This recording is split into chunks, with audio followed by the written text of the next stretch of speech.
Hey there, I'm Michael Anderson, just your average 40-year-old history teacher living the suburban dream in Boston with my wife, Lisa, and our son, Ethan. Ethan's a smart kid minus 17 and already setting his sights on Ivy League schools. Since the day he was born, I've been stashing away money for his college fund, dreaming of him walking across some prestigious campus. Life was good. I'd come home from teaching teenagers about the Civil War, and Lisa would be there, usually on the phone with her sister, Vanessa. Now, Vanessa was a whole different story. She had a talent for burning through money faster than a teenager with a credit card. Always calling Lisa with some new crisis, car trouble, maxed out credit cards. It was like a broken record.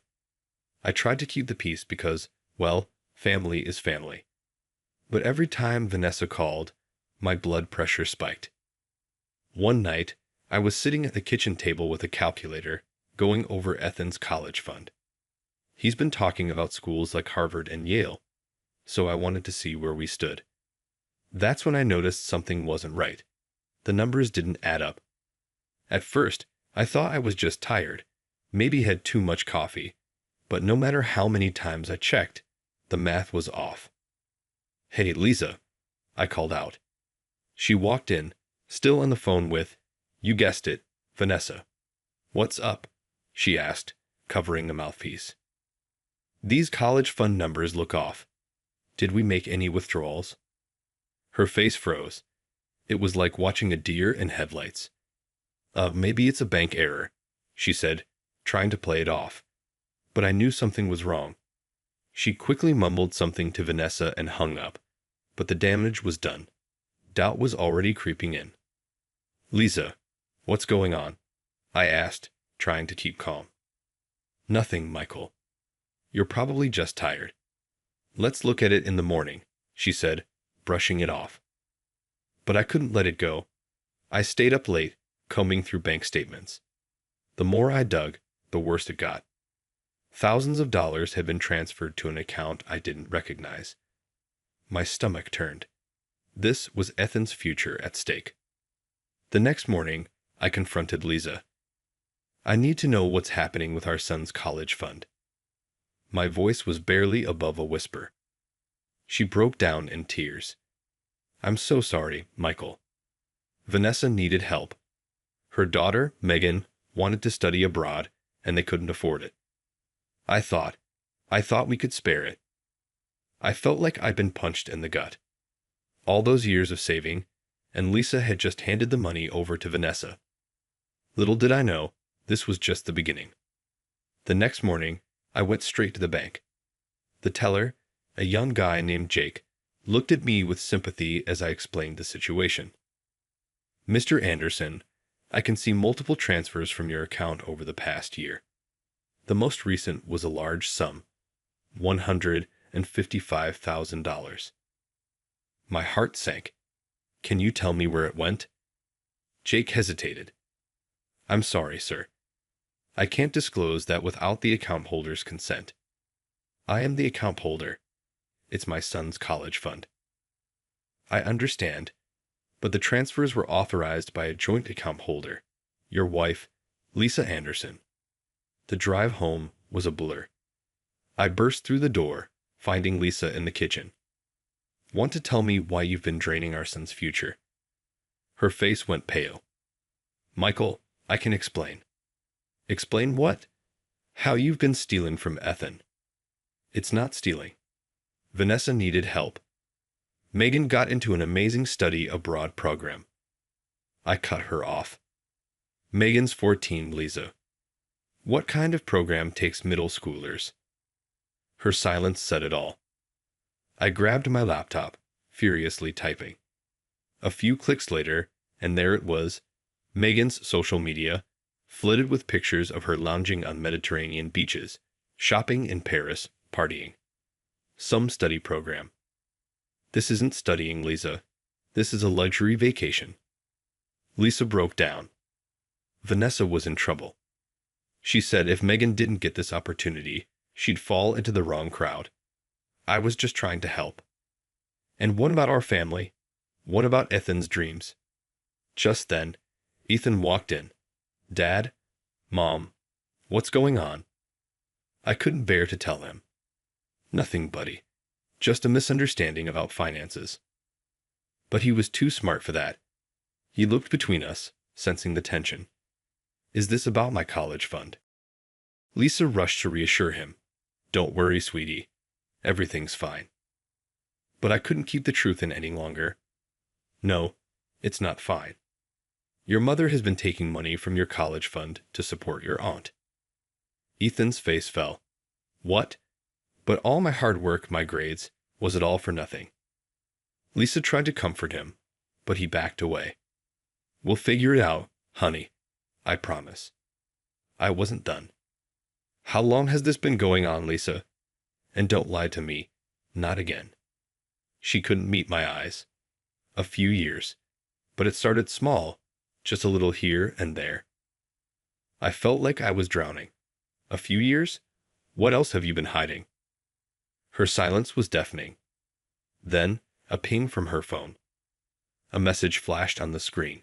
Can't wait to see you tonight. Love, David. My world shattered. Who's David? Lisa's face crumpled. He's just a colleague. But I knew everything.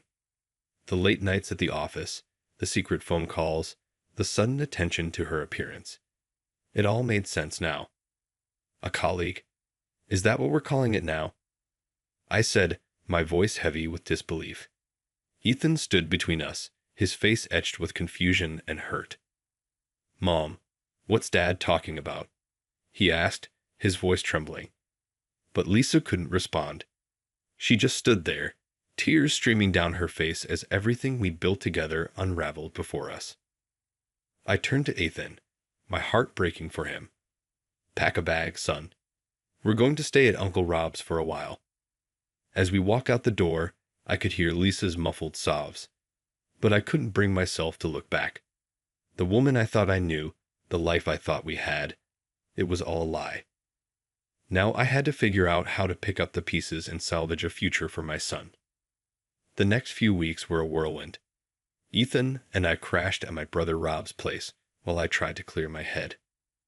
One morning, over a cup of Rob's terrible coffee, he gave me a reality check. Mike, you can't just sit here stewing. You need a game plan. He was right. I called up my old college buddy Steve, who'd become a hotshot divorce lawyer. Michael, buddy, I'm so sorry you're going through this.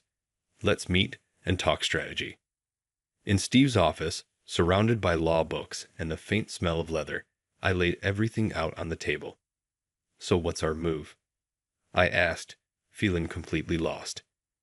Steve leaned forward, his eyes sharp. We document everything.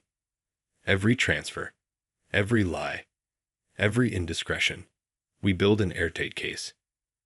As we talked, my phone buzzed. Lisa again. I hit ignore. You need to think about Ethan's future, Steve continued. Have you considered relocating? That sparked an idea.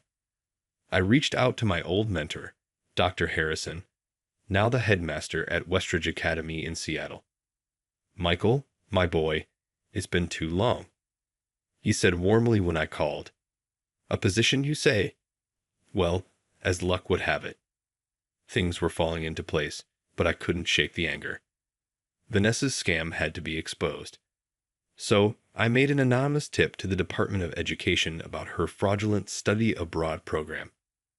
Back at Rob's, Ethan was struggling. Dad, why can't we just go home? Maybe if we talk to Mom. I sat beside him on the worn-out couch. Son, sometimes things can't be fixed. But I promised you, your future is still bright. But what about college? All that money. We'll figure it out. I've got a lead on a job in Seattle. How do you feel about the West Coast? Ethan's eyes widened. Seattle? But what about my friends? My school? I know it's a lot, but think of it as a fresh start. And hey, maybe you'll end up at the University of Washington. I hear they got a great computer science program. That got a small smile out of him.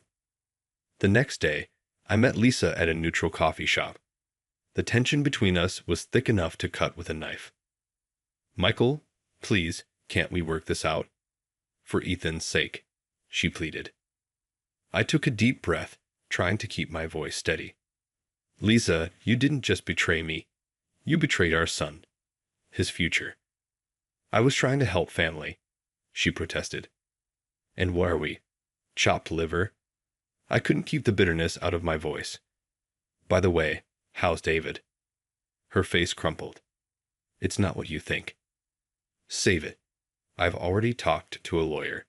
And Lisa, you might want to lawyer up too. I hear your firm is looking into some discrepancies. Her face went pale. What did you do? I stood up, tossing a few bills on the table. What you should have done. The right thing. As I walked out, my phone pinged. It was an email from Westridge Academy, offering me the position. That night, as Ethan and I packed our bags for our Seattle adventure, I felt a strange mix of sadness and hope. We were leaving behind a life built on lies. But heading towards a future full of possibilities, I turned to Ethan. You ready for this, kiddo? I asked, ruffling his hair. He gave me a determined nod, his eyes clear. Yeah, Dad, let's do this. As we loaded the car for our move, I caught a glimpse of Lisa standing across the street, tears in her eyes. There was a time when seeing her like that would have broken me, but I didn't waver. The road ahead was long, but for the first time in weeks, I felt like we were on the right path. The day I served Lisa with divorce papers felt surreal. She sat at the kitchen table, her face crumpling as she read through the documents, realization dawning on her. Michael, please. We can work this out, she pleaded, desperation in her voice. I shook my head. It's too late, Lisa. The trust is gone. As I turned to leave, her voice stopped me. What about Ethan? He needs his mother. He needs honesty and stability, something you couldn't give him. The next few months were chaotic. Lisa's law firm launched an investigation into her finances, uncovering years of misconduct. One day, her former colleague, Tom, called me. Mike, I don't know how to say this, but Lisa's been disbarred. There might be criminal charges. I felt a mix of vindication and sadness. Thanks for letting me know, Tom. Meanwhile, Vanessa's fraudulent study abroad scheme exploded into a public scandal. Her face was plastered across news outlets. One evening, I overheard Ethan talking to his cousin Megan. I'm so sorry, Megan. I had no idea, Ethan said, his voice soft. It's not your fault. Are you okay? Megan's voice cracked over the line. Ethan looked at me, his eyes full of confusion. I pulled him into a hug. Sometimes, kid, the people we love make big mistakes. But we'll get through this. Our move to Seattle was a breath of fresh air. Westridge Academy welcomed me warmly, and Dr. Harrison introduced me to the faculty. Everyone, please welcome Michael Anderson, our new American history teacher. Michael, care to say a few words? I cleared my throat, smiling. I'm honored to be here. Looking forward to shaping young minds and maybe learning a thing or two myself. Ethan thrived in his new school. One afternoon, he ran into our apartment, waving a letter in his hand. Dad, I got in. Full ride to UO. I grabbed him in a bear hug, my heart swelling with pride. I knew you could do it, son. That night, as we celebrated, I couldn't help but reflect on our journey, the betrayal, the pain, but also the strength we'd found. Months later, Rob called with news. Mike, you might want to sit down for this. Lisa's facing jail time. The embezzlement charges. It's not looking good. I sighed, feeling a complex mix of emotions. Thanks for letting me know, Rob. How's she holding up? Not great. She's lost everything. Her career, her family. After hanging up, I found Ethan in his room, poring over college brochures. Hey, kiddo. Got a minute? We talked about Lisa, about forgiveness, about moving forward. His maturity amazed me. "Dad, I'm angry at Mom, but I don't hate her. Is that okay?" I hugged him tight. "That's more than okay, son. It's what makes you you." Later, I stood on the balcony, looking out over the Seattle skyline. A sense of peace washed over me. We'd been through hell, but we'd come out stronger. Ethan was heading toward a bright future, and I had a new lease on life. The road hadn't been easy, but standing there, I knew we'd made it. We'd survived the betrayal, cut out the toxicity, and built something beautiful from the ashes of our old life. And that, I realized, was the greatest triumph of all. What would you do if you discovered your spouse had betrayed your child's future? Share your thoughts below.